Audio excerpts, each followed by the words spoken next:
No more nightmares tonight. Okay, champ? Daddy! This is getting ridiculous.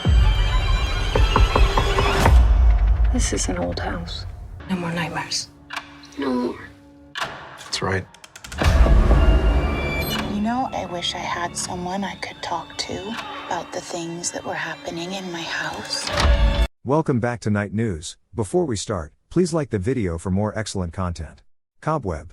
Pete, an 8-year-old boy, experiences bullying from his peers and faces social anxiety. His parents, Carol and Mark, live with him. They are emotionally aloof from him yet extremely protective of him. As Ms. Devine, who was filling in for his regular teacher at the time, works with him, she starts to feel sorry for him. Mom?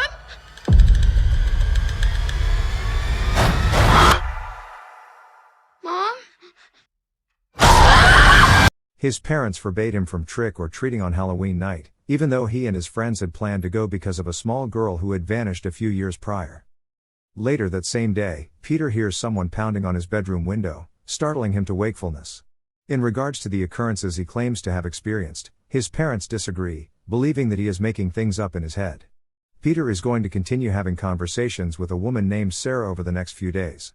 She declares that Peter's parents are evil and blames them for keeping her cooped up in the house. Peter receives criticism from Carol for informing his instructor about his hallucinations. This comes about because Ms. Devine expressed concern over a drawing Peter had made of Sarah.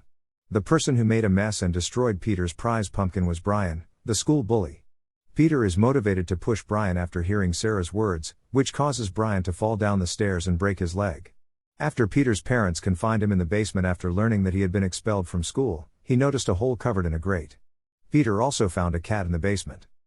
When Ms. Devine tries to check on Peter, Mark, who is already bleeding from an arm wound, frightens her and chases her away before she can get to Peter. It's okay for Peter to come out of the basement. According to Sarah, she is Peter's elder sister, who was imprisoned by his parents when they decided they no longer wanted her in their lives. Sarah said that Peter's parents kept her confined to their house. Carol and Mark had killed the young woman who had gone missing many years earlier, who had been a trick-or-treater, when Sarah had gone to look for her.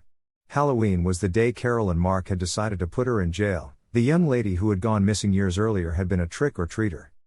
After they're through abusing her, Sarah is the one who persuades Peter that their parents are planning to kill her and that they'll lock him up inside the walls and never let him out. Rat poison is added to their food, and he cuts the phone connection so they can't get in touch with anyone for aid. He knows that the only way he can avoid suffering the same fate as she did is to murder them. Ultimately, despite their best efforts, Peter's parents are unable to stop him from doing what he is doing. After Peter shoved Carol down the stairs, she unintentionally stabbed herself with a knife, and Mark was poisoned. It was the poison that killed Mark. Just before she faints and dies, Carol tells her son to not let her out. In the bedroom they share with their parents, Peter uses his manipulating skills to reveal a secret door hidden by their grandfather clock. After struggling to escape for a while, Sarah tells Peter that she has been using him as a pawn in her plan to get revenge on their parents for imprisoning her. Their parents had Sarah locked up. The fact that he is able to lead a life free from interference makes her hate him. Their goal is to get retribution when Brian and his family arrive, but Sarah manages to kill them all before they can execute their scheme. In an attempt to help him flee, Ms. Devine is attacked by Sarah though. Ms. Devine tries to take care of Mr. Sarah tells us that her appearance is very unnatural because she was born with amazing deformities. She looks like a beast because of these congenital abnormalities. Her appearance so scared their parents that they held her at bay, condemning her to a life of suffering and vice behind closed doors. Their fear sprang from something bodily about her. Peter, in the meantime, had the chance to have a life that was vastly better than the one he had before, one in which he was loved and cared for. Sarah is again taken into custody in the basement dungeon by Peter and Ms. Devine, who steps in to support Peter. Though Sarah will soon be free, she tells him that she will never stop returning to punish him. Ms. Devine was acknowledged as Peter's adoptive mother after an undisclosed amount of time. When his dream ends and he wakes up, he is shocked to see Sarah standing behind him. 85 critics have left reviews on Rotten Tomatoes, a review aggregate website, and 58% of them are positive, with an average rating of 5.8 out of 10. Convergence on the website says, "This itsy-bitsy horror film creeps and crawls." The movie received a weighted average of 50 out of 100 from 14 critics on Metacritic, which indicates mixed or average reviews.